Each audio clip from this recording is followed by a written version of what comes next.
The idea for this book came out of the sky. It was like going to the movies. By the time I got home, I could see the whole thing and I understood the themes these characters were wrestling with. I knew exactly where it needed to be said, and all of this came at me, it felt like, and was wildly exciting, but also flat out terrifying. Like, what do I know about writing suspense novels? And yet, this had happened to me before. 12 years ago when I had the idea for The Paris Wife, it also came at me out of the sky, and I had never really read or thought about writing historical fiction, and yet it became one of the most transformative experiences of my life.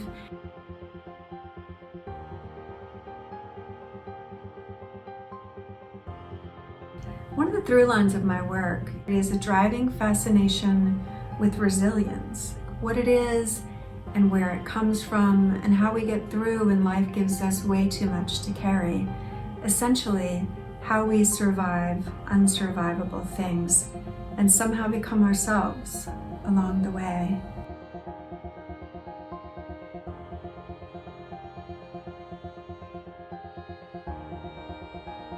Anna Hart, the missing persons detective at the center of my novel, is my favorite kind of character to read about. She's flawed. She struggles with the things we all do, how to make sense of her life, make peace with the past, how to reconcile her mistakes, her regrets, how to forgive herself when she believes she's long past forgiving. She is a mix of light and dark, lost and found, courage and fear. She's us. Another reason why I'm obsessed with Anna as a character is the way she has given me an opportunity as a writer to get to the bottom of things that have long been on my mind.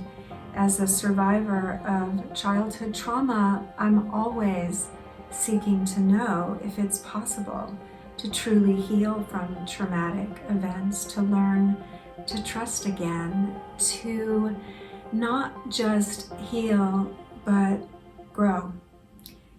I want to believe that it is sometimes our greatest and most difficult pain that leads us to our life's purpose. This is the most intimate, personal book I've ever written. I've written 8 books now, and yet, in a way, this feels like my debut and that I'm just getting started. I'm so excited for you to read it.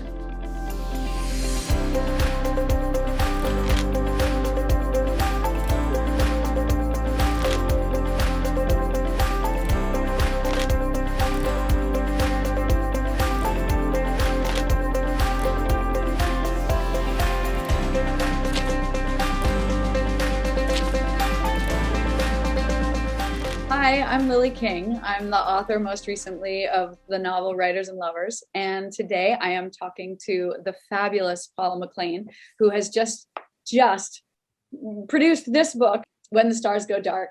It's a fabulous, fabulous read. And I'm really excited for all of you to read it. Hi, Paula. Hi, Lily. So Lily and I have been friends for years, and I'm just delighted that you can be part of my tour. Obviously, it would be much more fun if we were in a room full of beautiful people in St. Louis, which I've always been fond of since 3 of Ernest Hemingway's wives are connected to St. Louis, and I love the St. Louis Library. But we're here, and we're connected through technology, and I adore you. And I adore you. And I'm so excited. Yay! So I spent the weekend completely absorbed and devouring this new novel. And I'm so excited that I get this chance to talk to you about it. I think we should just begin you telling us a little. It's always so interesting the way authors describe their own books and what they think it's about. And so could you just tell us what the story is to you? Absolutely. So for people who know my work, I've spent the last 10 years kind of trafficking in historical novel, and particularly historical novel about women who actually lived and animating their lives in a really intimate way, speaking in their voices. And this book is a pretty radical departure. It's literary suspense set in the 1990s in Mendocino, California, and involves a troubled missing persons detective, Anna Hart, who flees a personal tragedy, which is a murky thing at the beginning of the book, and goes home essentially to the place that she loves best, which is Northern California, as a way to heal. And the first day she arrives back in this town, she learns a local teenage girl has gone missing and she can't help herself. She just feels pulled into the case against her own good sense. And what happens through the book is we learn what their connection is, and we learn more about Anna's past and the town of Mendocino, which is a close-knit community who's been decimated by tragedy and has to find a way to come together again. So it's about that. Yeah. But I'm wondering where'd you get this idea? Like, so the idea came from absolutely nowhere, which is where all my favorite ideas come from. It's where The Paris Wife came from. I had never thought about writing historical fiction before I picked up A Movable Feast one day and realized I could tell that story from Hadley's point of view. And so it never occurred to me that I would ever, ever, ever write suspense or a thriller or whatever it is, whatever hybrid thing I've just written. And I was out on a dog walk one day. My dog Piper is a golden doodle, and she has an incredible, obscene amount of energy is really what she has. And we have to go on these 3 and 4 mile walks several times a day in order for her to be a calm person so mommy can write. And we were out on one of those walks kind of around a local pond, and it just like hit me like an anvil in the Wile E. Coyote thing where the anvil falls on his head. And it was just, I just pictured her. I pictured this missing persons detective. And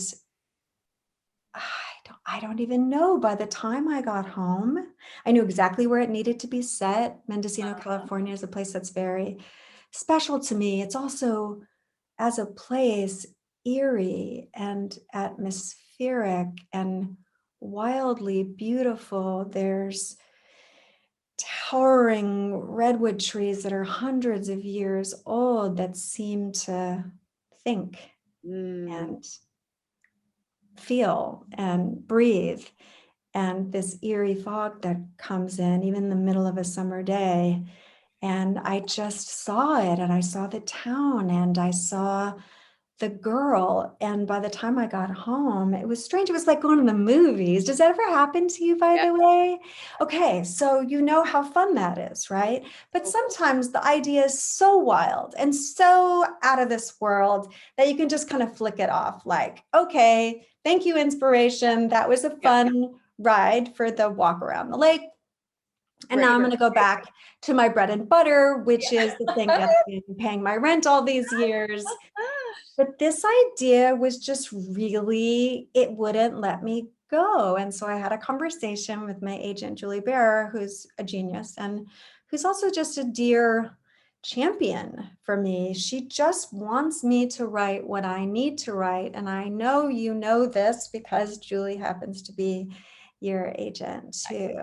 So she just wants me to grow creatively. And so when I mentioned that I'd had this idea, she said, go for it. But she also said, let's maybe not tell Random House right away. Let's not say Paula McLain is doing this goofy thing where she's taking a radical leap into the void. Write the book that's in your heart to write.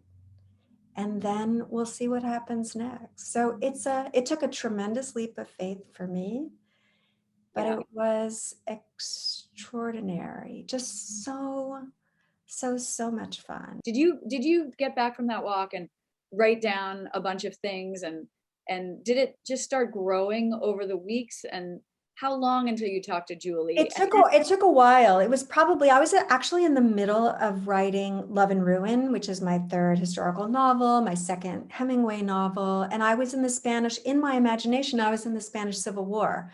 I was in Madrid in 1937, and so it was really hard for me to even imagine making that leap into this other world. But I took a couple of notes because, the energy does seem to need to express itself physically. For me, it does. I'm not a note cards kind of girl. I don't do research for years before I write. I write from that place of making, that energetic place of making. So I scribbled some notes in a notebook and I put it to the side. And then the next time I was in New York, I sat Julie down face to face and said, this is what I've been thinking about it. But it was super, super interesting, Lily, because she also said, this just feels the right fit for you. She's like, it never would have occurred to me before you mentioned it, but because I got my start as a poet, so I write very lyrically, but the idea that you could take something tragic and frightening and, disturbing and scary and all of that, but to write about it beautifully. I wanted to take as tragic and poignant a thing as possible and write it with poetry. When you say it's a leap of faith, it's also, a huge risk, obviously a reputational risk, a financial risk. Right. As you said, your bread and butter was these historical, and to take that leap is so empowering, isn't it? I mean, I can just see from your. It is. And as artists, I do believe, and let's just be honest, as people. Yeah. We need to keep growing. Yeah. And we need to keep changing. And as terrifying as that is, for the next good thing to happen, we have to challenge ourselves. And that doesn't mean that there weren't moments when I was, had terrible fraud anxiety. And what do I know about missing persons? And, then I would call Julie and she would say things like, you don't have to write an original mystery. You write about people.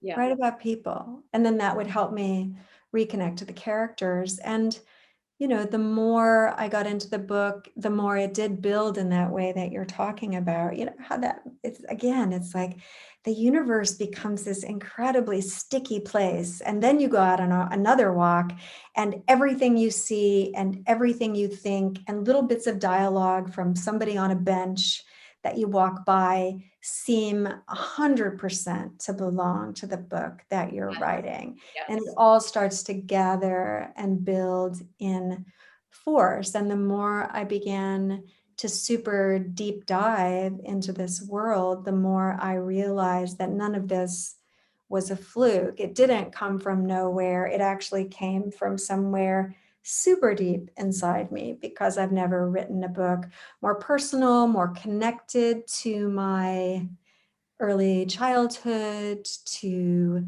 my history as a trauma survivor, and then to my own obsessions, not my obsessions with, aviators in colonial Kenya, or, what it was like to be at a bullfight in 1926 with Hemingway, but my personal obsessions with trauma and healing and memory and resilience and self-rescue and what we're doing here on this planet and what it means to find your purpose. Yes. And that brings me to the New York Times article that just came out, a profile of you.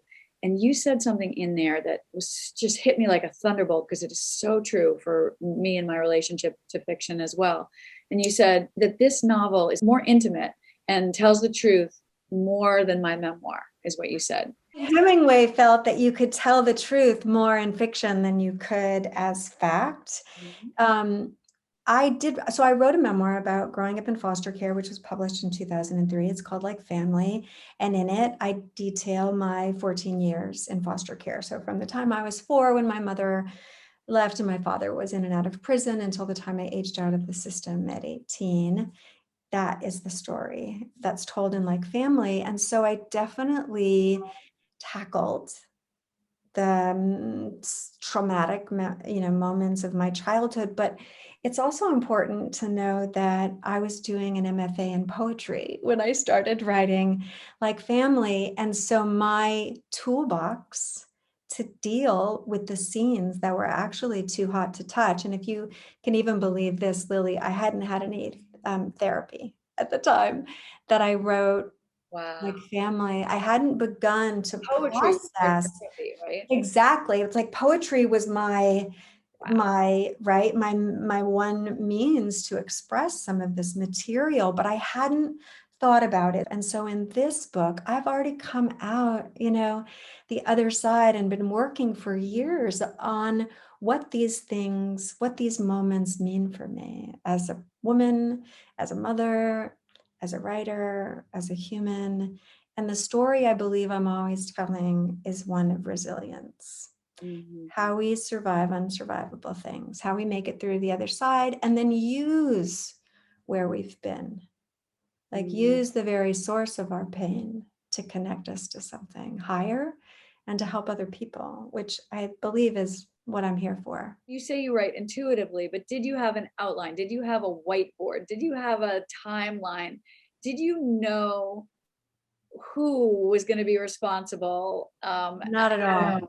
Not at all. Curious, And can in you fact, walk me through so that? much of the process was intuitive. So I'll tell you a big piece, and I don't think I'm giving anything away. I mean, it's on the flap copy Yeah. and all of that. So I knew I wanted to write a novel that was pre-DNA, even pre-cell phone, like pre-internet, Yeah. because I didn't want it to be everybody now, right? Everybody has watched true crime and these procedurals, and they believe, that you can solve a murder with your laptop. And I didn't want to be having to be 10 steps ahead of those and like watch a bunch of forensic stuff. And I honestly just wanted to write this story between these people. The minute I decided to set the book in 1993, that felt random. And the scenes that I had already been writing were in the fall. So I'm like, okay, I'm just going to set it in late September 1993. And so as I was doing my research, I found a podcast interview with the lead detective on the Polly Klaas abduction. Wow. And I just started listening one day, just taking notes, and I realized that Polly Klaas vanished from her bedroom. So she is the most publicized missing persons case in California history, if not the history of the United States. A 12-year-old girl vanishes, is kidnapped at knife point from her bedroom in Petaluma, California, on October 1st, 1993, which was 10 days after my imaginary girl went missing 60 miles away. Amazing. And as soon as I learned that detail, I just got the spidey sense, the chills, the hairs, rising on the back of my neck. And I just thought, this is part of the book. I don't know how this is part of the book, but somehow Polly Klaas needs to be a character in the book. And the reason that she does is because she found me instead of the other way around. I'm just going to stick with the whole process thing just for a moment to figure Absolutely. out so How many that happened and stories right. evolve over draft. How did you figure out who the perpetrator was? We And won't we can't give anything away. Yeah. So it was there. Yeah. When The did that drafting process was incredibly humbling, honestly. It's really hard to know how much work is ahead of you and how much just surrendering again to figuring that out. And to me, the process, it wasn't until the fourth draft, maybe, that I knew who did it. I really wanted it to be that almost like a darker version of Slumdog Millionaire, right? That everything that's ever happened to you happens for a reason. Anna's pain, but also her career, that she knows far too much about the dark side of human nature, but what she's carrying personally is the very thing that connects her to the victim and makes her perhaps the only person alive who can find her. That's the kind of story I want to tell, with a sort of that kind of universal, whatever, like preordained, intertwined destinies. Like, I don't want to tell a big love story now. I want to tell like a big human story. You know, how can you write a page turner that then also is about how someone finds their way home, Yeah. Yeah. right? How somebody finds a way to self-forgiveness, right? Yeah. Big stuff, Yeah. heart stuff. Yeah. Yeah. One of my I do points of too. research was to find a missing persons detective. And I Mm. really, and again, this person appeared in my life in a super fluky way that now feels totally like destiny. And she just so happens to be, she's a retired detective in Madison, Wisconsin, who came up in the early 90s, pre-DNA, pre-internet, pre-cell phones, and who is an expert in sensitive crimes. And so she was on my shoulder a lot when I was writing these scenes, but Anna to her became a really living, breathing character. So she would call me and she's like, okay, I couldn't sleep this morning, so I was thinking about Anna. So the Wow. moment when she does this, then she has to do this because, and it was this Wow. beautiful collaboration that started to feel, because of course that's how it feels to us, right? That the characters are, that they're alive. So are you telling me you really don't read mysteries, thrillers? I really don't. I did read some true crime Mm. as a way, again, to have a level of veracity. And Yeah. for instance, and I thank it in my acknowledgements, there's a book by Michelle McNamara called I'll Be Gone in the Dark, which was about the Golden State Killer, about her search for the Golden State Killer. And I really wanted to read what the terrain was like before DNA, when it was impossible sometimes to catch these people because there was no trail, there was no obvious trail that you could just plug into your computer and figure these things out. So it had to be more sense-based, the detective work. And Anna is a really intuitive character, and she knows what she knows the hard way. Yeah. So, Yeah. At one point, Anna thinks women are stronger because they have to be. oh yeah. That was a really powerful line. Yeah, I think it's too one of the reasons that I really start to attach to Anna as a character is because she's a mother, right? So she can't really compartmentalize. So she does this work finding missing children, and it's difficult, emotionally brutal work. And then she goes home and she tends to her children. It's those places where those lines meet that start to sort of fracture for her.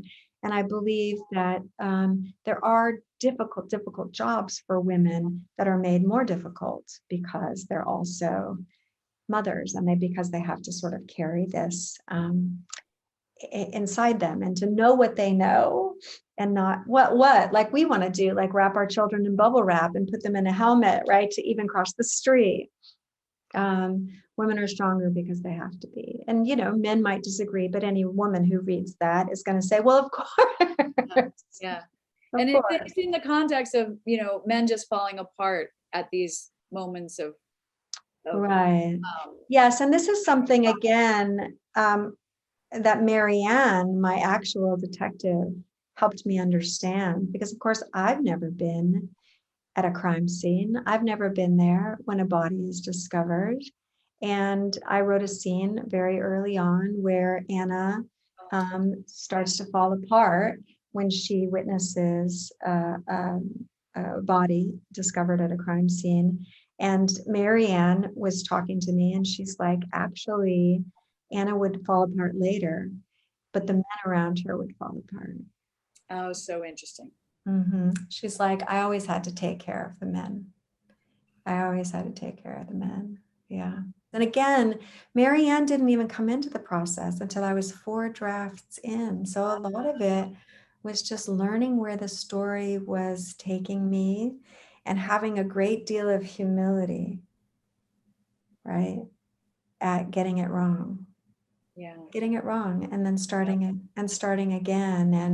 And now I have of course, right, this genre is so appealing to me because it just woke me up in new ways as a writer. There's this whole new frontier then. And it's fun. It's really fun, right? This is the first time in 10 years that I've been able to take a character purely from my imagination, and there's no ceiling suddenly, right? Anything can happen. She can think anything, and I can give her anything. I can give her my childhood. I can give her my obsessions. I can give her this poignant curiosity about the hidden connection between victims and predators. I can give her a backstory that feels real to me because it has seeds of my own experience. And then it starts to feel like I'm telling a true story. Or Good Morning America said something about the book that it had an element of truthiness, and I like truthiness. I like the truth. And maybe that's why I've been drawn to the stories of actual women. And now I'm still telling the stories of women, and, writing about female experience and writing about resilience and rolling the dice and seeing what happens. And don't you feel like now that you've taken this one leap, you can write anything? Do I feel that way? God, I'd really like to feel that way, that I can write anything now. I can certainly tell you that I'm lucky enough to be able to. I have an amazing publisher that has great faith in me. I have an amazing agent who wants to give me permission to find myself as an artist. And I have the support of my family and friends who are also cheering me on. So yeah, how much luckier could you get, really? That's great. Do you have any books that you can recommend? Any books that you've loved lately? Oh. For the 10 people in the world who have not read Writers and Lovers, which was one of the best books of the year last year, was published last March. I mean, just when we were getting started in the pandemic. So the fact that this book had such a beautiful life and found so many people, to me, just is a testament to word of mouth and people passing it to one another. But you and I have known each other for years, but you didn't know that I shared your past as a waitress, that we both waited tables so that we could write. And that's why I have that I know, I love that sign on my love bookshelf that says "Beware of Attack, Waitress." But other books I can recommend lately, I'm reading Sue Monk Kidd's Book of Longings, which is absolutely extraordinary. I'm reading Amity Gage's book, Sea Wife, which is, it's absolutely astonishing. And I just finished Dani Shapiro's book, Inheritance, which is a memoir about sort of discovering that her father was not her biological father. And I'm reading a lot lately to prepare for my own conversations with writers, but it's wonderful to be so steeped in great stories. And I know that a lot of people sort of tuning in this evening have also depended on stories to kind of save them during the pandemic, and to provide both escape, but also a deeper connection to what matters, right? Why we're here, why we tell stories, what we're doing, and all of that. And that's what books can do for us, and what libraries can do for us. And thank you, Lily, for this absolutely fascinating deep dive conversation. I knew that you would want to talk about the real stuff. I hate small talk.